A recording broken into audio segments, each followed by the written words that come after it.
Hello friends, আজকের recipe হচ্ছে butter garlic chicken. এর জন্য ইনগ্রিডিয়েন্টস নিয়েছি 500 গ্রাম বোনলেস চিকেন, এরকম সাইজের কিউব করে কেটে নিয়েছি।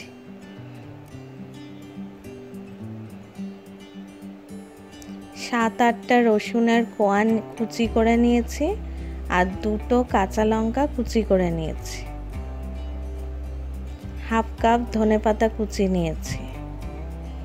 এখন প্রথমে আমি চিকেনটাকে ম্যারিনেট করে নেব। ম্যারিনেশনের জন্য দিচ্ছি কালো গোলমরিচের গুঁড়ো ছোট চামচের 1 চামচ, সাদা গোলমরিচের গুঁড়ো ছোট চামচের 1 চামচ, নুন দিচ্ছি ছোট চামচের 1 চামচ, 1.5 টিস্পুন আদা রসুন বাটা দিয়ে দিচ্ছি, সামান্য হোয়াইট ভিনেগার দিয়ে দিচ্ছি। চিকেনটাকে কোট করার জন্য 3 টেবিল স্পুন ময়দা দিয়ে দিচ্ছি। এবার ভালো করে চিকেনটাকে ম্যারিনেট করে দিচ্ছি।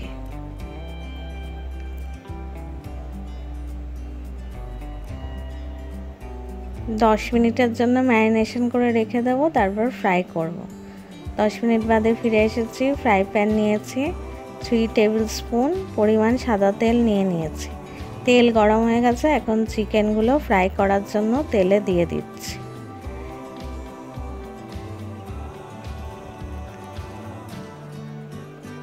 দশ মিনিট ধরে চিকেনগুলোকে ফ্রাই করব এপিট ওপিট করে।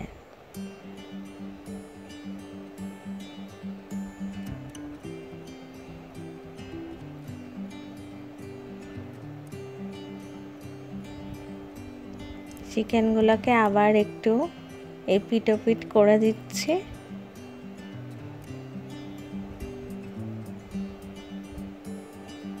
দশ মিনিট ধরে চিকেনগুলো ফ্রাই করেছি, এখন বাটিতে চিকেনগুলো তুলে নিচ্ছি।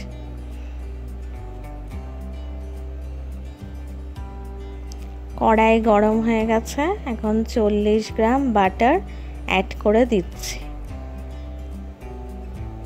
বাটার ভালো মতো মেল্ট হয়ে গেছে, এখন গার্লিক আর লঙ্কা অ্যাড করে দিচ্ছি। বাটারের মধ্যে গার্লিক আর লঙ্কা 2 মিনিট ধরে শ্যালো ফ্রাই করব।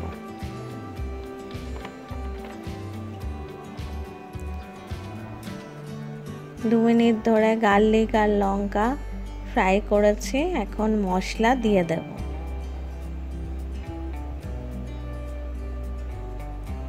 প্রথমে দিচ্ছি সাদা গোলমরিচের গুঁড়ো ছোট চামচের 1 চামচ, এবার দিচ্ছি কালো গোলমরিচের গুঁড়ো ছোট চামচের 1 চামচ, নুন দিচ্ছি ছোট চামচের 1.5 চামচ, আপনারা স্বাদ অনুযায়ী দিয়ে দেবেন। এখন ভালো করে সব মিক্স করে দিচ্ছি এবং 1 মিনিট ধরে সব ভাজা ভাজা করব। এখন 1 কাপ চিকেন স্টক অ্যাড করে দিচ্ছি। চিকেন স্টকটা আমি আগে বানিয়ে রেখেছিলাম।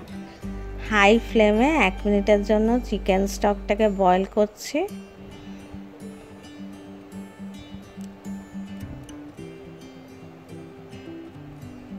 এক মিনিট হয়ে গেছে, চিকেন স্টক ফুটে গেছে, এখন চিকেনগুলো এর মধ্যে অ্যাড করে দিচ্ছি।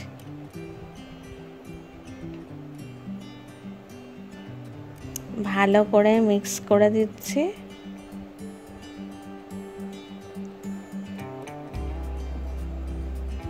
পাঁচ মিনিটের জন্য ঢাকনা দিয়ে ঢেকে দিচ্ছি মিডিয়াম ফ্লেমে।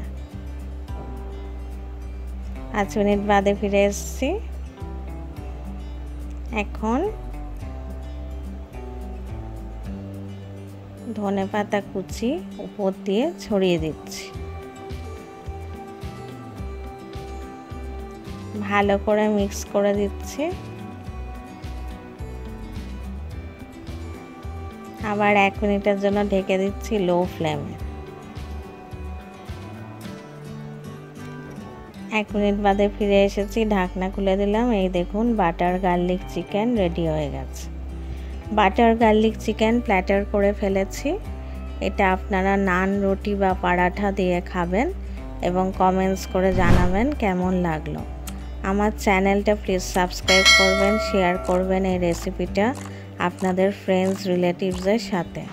যদি ভালো লাগে আমার এই রেসিপিটা তাহলে লাইক বাটন ক্লিক করতে ভুলবেন না, আর অবশ্যই বেল আইকনটা প্রেস করে দেবেন, তাহলে আমার নতুন ভিডিও আপলোড হলে আপনাদের কাছে নোটিফিকেশন পৌঁছে যাবে। আবার দেখা হবে নতুন একটা রেসিপি নিয়ে।